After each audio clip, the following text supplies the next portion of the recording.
Welcome back to Block TV. It's time now for Crypto Calendar. And saddle up those skis because the rich and powerful have made their way to Davos, Switzerland. The World Economic Forum is set to begin on Tuesday with lead-up events already underway. The annual event is a meeting place for the world's rich, famous and influential, featuring leaders, business executives and celebrities for a week of high-stakes discussions on critical topics of the day. James Zhang, co-founder of Black Panther Capital, is on the ground at Davos, ready to bring us the latest info on what is going on and how blockchain is being featured at the centerpiece of global finance. James, firstly, thanks so much for being with us. Thank you for having me. All right, so just get this underway. We're talking about an event where the global financial powers come to meet. Does blockchain technology, does digital assets play any real meaningful role at this event, or is it simply a sideline? So I think first and foremost, everyone has to understand is that WEF, the World Economic Forum, isn't just one event. There's a ton of side events, hundreds of side events that you have to register for, featuring all kinds of discussion topics from cannabis investing, all the way to digital assets and blockchain technology, and also multi-regional. You got from India Pavilion all the way to the Caspian countries, Afghanistan, Uzbekistan, and then you got the Europeans. So it's honestly one of the most international events of the year. And yeah, blockchain this year is really featured to be one of the more disruptive topics, and when I see more people signing up and genuinely listening to. I think when words come out of leaders' mouths, it's a lot easier to understand for people and a lot more trustworthy. For example, in China right now, there's a running joke. It's like 2019, 2018, you tell your parents, what you do, your blockchain, it's like, scamish, they don't want to tell their friends. And now after President Xi came out in December and announced China's pro-blockchain, now crypto, all of a sudden it's like, oh yeah, I totally understand what blockchain is. You're building for the future of China. So I think likewise here in Davos this year, there's a lot more featured blockchain topics. I believe they have Jeremy Allaire, CEO of Circle, speaking on the panel. They got Saif Dean, an author of Bitcoin, the digital gold, digital standards. So I think it's a lot of great individuals here speaking at an array of different events and topics. All right. Clearly, as you said, a bit of a shift in policy in the last year or so. Even we can really point to 2019 as a year in which leaders from around the world, whether driven by the announcement of the Libra project in the US, or as you mentioned just there, the announcement by President Xi Jinping of China about the push for blockchain technology. Blockchain has become a word that is no longer taboo. But that being said, cryptocurrencies still seem to have a little bit more of a darkness around them. Even if we talk about the way the Chinese are approaching it, blockchain, not crypto, and certainly not Bitcoin. Are you seeing that play out there so far at the World Economic Forum events? Most definitely, yeah, sure. I think the entire storyline of blockchain, not crypto, is extremely, pushed upon here.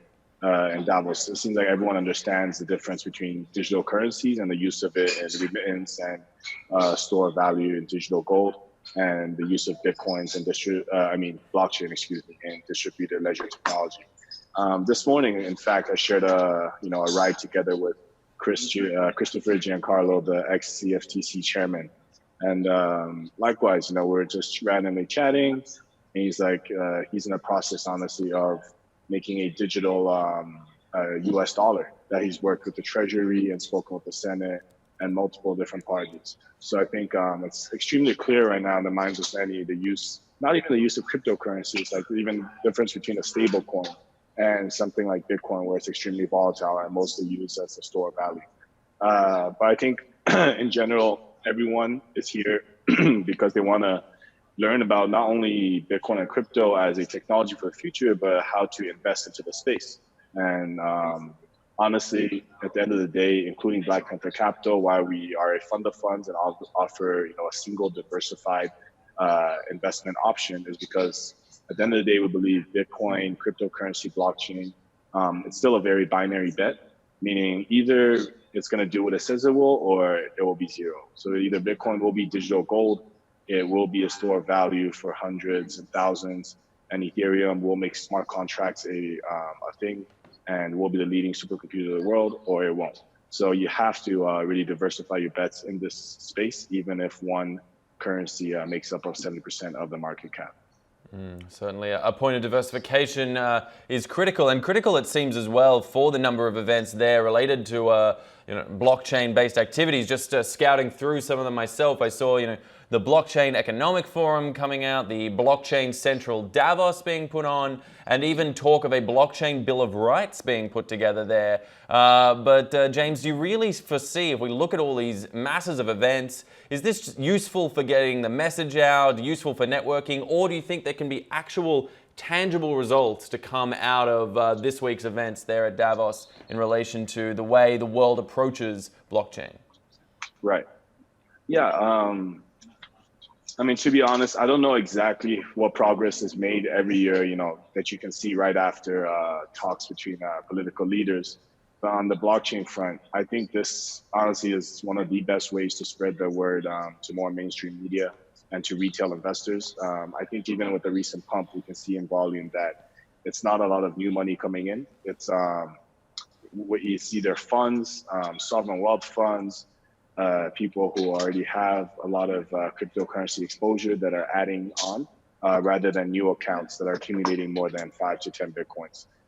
So I think for a prestigious event like with the World Economic Forum and Davos, global leaders getting together and headlines coming out, multiple different cryptocurrency projects and discussion topics immediately makes it, as you said, not in kind of the shadows anymore, but blockchain and crypto is seen as much more mainstream and much more viable asset class. All right, and now moving beyond the sort of tight view of blockchain as a whole, we've just seen, as of the 15th, we saw the US and China sign that phase 1 trade deal, easing back tensions among the sort of trade war ideals that have been raging for about the last year and a half now. Being there at Davos, obviously a center of, as you said, global finance with players from all across the world coming together. Do you feel that there's optimism in the air towards the general future of global trade, globalization as a whole? Or do you think that sort of fear and trepidation still exists from those big financial players? In my opinion, honestly, everyone's eyes right now are on obviously Trump was here. I think if you search the World Economic Forum, word search, keyword search, he's the one that's come out the most, and everyone's eyes are on him right now. What's going to happen? The trade war, honestly, between China and the U.S. is all controlled by, obviously, powers way above us. So I think there's definitely optimism, but tension as well, with everyone not really knowing what to expect. Here, I'll definitely keep you guys updated, but from what I can tell right now, with the events just beginning, everyone arriving yesterday, today, with tomorrow being the first official day, I think everyone's kind of in a limbo state, not knowing exactly what to expect. All right, certainly that sort of limbo hanging in the air, people unsure how to move forward as yet. But once those leaders get on the stage, I'm sure in one way or the other, we'll all move further ahead. James Zhang, I want to thank you so much for being able to break down what's going on there. As the events get underway, it's only going to get more exciting. So thank you so much for breaking down what you can see so far. We'll be interested to see how it develops. For those watching at home, stay with us at blocktv.com for all the latest in news and information. I'm westropp-evans. Thanks for watching.